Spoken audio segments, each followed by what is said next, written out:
तो मैं भारत सरकार से, ख़ास तौर से हमारे देश के वज़ीर-ए-आज़म जनाब मोदी साहब से, हमारे फ़ॉरेन मिनिस्टर जनाब जयशंकर साहब से ये रिक्वेस्ट करता हूँ कि वो रशिया की हुकूमत से बातचीत करके इन 12 नौजवानों को सेफली वापस भारत को बुलाएं।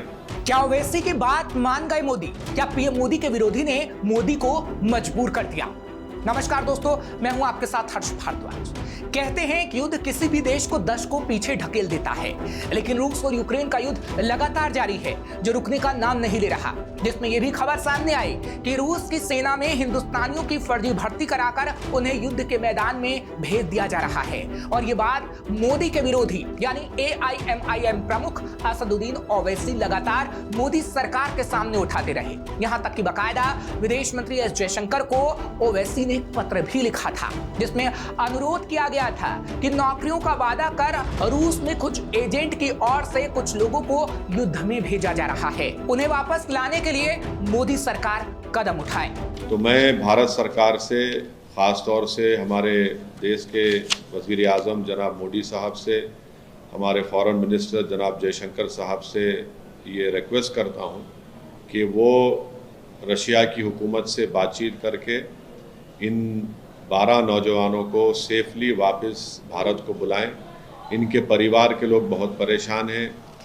उन लड़कों ने अपना वीडियो भी जारी किया कि कैसे उन पर कई मर्तबा जंग के मैदान में उनको छोड़ दिया गया, फायरिंग हुई उनके ऊपर, और उसमें से एक उनके साथी जो लड़का था उसकी हत्या भी हो गई, उसका कत्ल हो गया। तो ये इनके परिवार बहुत परेशान है और आप अंदाज़ा भी नहीं लगा सकते उनके माँ बाप, उनके रिश्तेदार किस तरह से कर्ब से अपनी ज़िंदगी गुजार रहे हैं। तो उम्मीद करता हूं कि भारत सरकार फ़ौरन अपने असर और रसूख़ात को इस्तेमाल करते हुए रशिया की गवर्नमेंट से कहेंगे और इन नौजवानों को सेफली बहिफाजत भारत को लेकर आएंगे। तो ओवैसी ने उन युवकों की पीड़ा का जिक्र किया था जिन्हें नौकरी का वादा कर रूस ले जाया गया और उन्हें यूक्रेन के साथ सीमा पर युद्ध क्षेत्र में भेज दिया गया।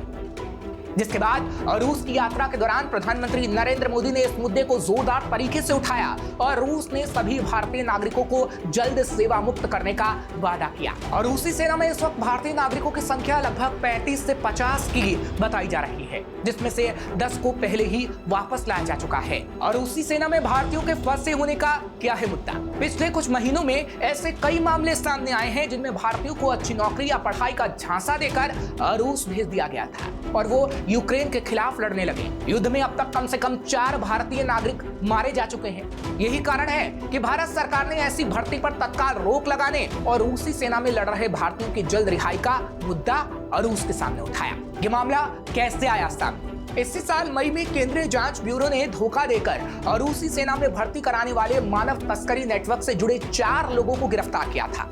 एजेंसी ने कहा था कि इस नेटवर्क से जुड़े लोग युवाओं को नौकरी या विश्वविद्यालय में प्रवेश दिलाने का वादा करके और रूस ले जाते थे ताकि उन्हें यूक्रेन में युद्ध में लड़ने के लिए मजबूर किया जा सके।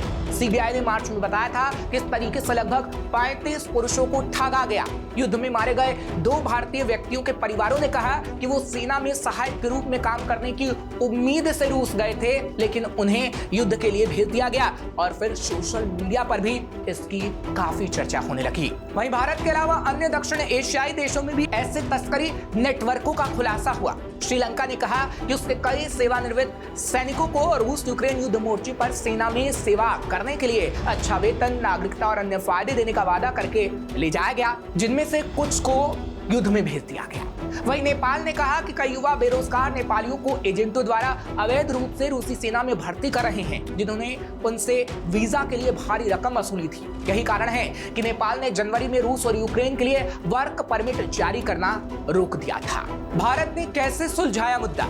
दरअसल कुछ महीनों पहले भारत ने कई कूटनीतिक प्रयास शुरू किए थे, लेकिन रूस की ओर से औपचारिक आश्वासन मिलना अभी बाकी था। प्रधानमंत्री नरेंद्र मोदी की मॉस्को यात्रा में भारतीय नागरिकों की रिहाई सुनिश्चित करना सर्वोच्च प्राथमिकताओं में से एक था। इससे पहले विदेश मंत्रालय ने कहा था कि मामले को रूस के साथ पूरी ताकत से उठाया गया है। विदेश सचिव विनय क्वात्रा ने एक मीडिया ब्रीफिंग में बताया था कि भारत का अनुमान है कि उसके 30 से 40 नागरिक पहले से ही वहां सेवा दे रहे हैं। भारतीय नागरिकों की वापसी के लिए सभी प्रयास किए गए हैं। 10 भारतीयों को पहले ही वापस लाया जा चुका है। वहीं 2 दिवसीय रूस यात्रा पर मॉस्को आए प्रधानमंत्री नरेंद्र मोदी ने सोमवार शाम राष्ट्रपति पुतिन के साथ निजी डिनर में ये मुद्दा उठाया। इस पर रूसी राष्ट्रपति अपनी सेना में कार्यरत सभी भारतीयों को सेना से अलग करने और उनकी भारत वापसी में मदद करने पर सहमत हो गए और फिर भारत की वो कूटनीतिक जीत हुई जिस पर भारत को पूरा भरोसा था। फिलहाल ये खबर आपको कैसी लगी कमेंट बॉक्स में हमें जरूर लिखिएगा और तमाम खबरों के लिए आप देखते रहिए श्रेष्ठ भारत।